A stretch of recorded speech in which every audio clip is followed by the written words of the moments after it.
দাম না ওটা কি চিনি না নি জানি ওই তো গাড়ি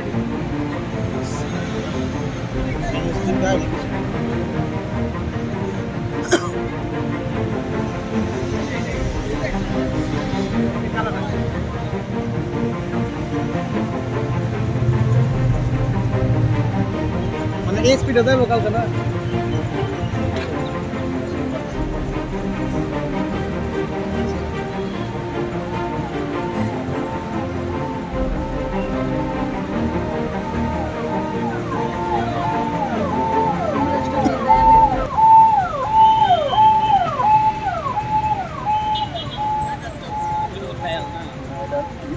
কালকে আসে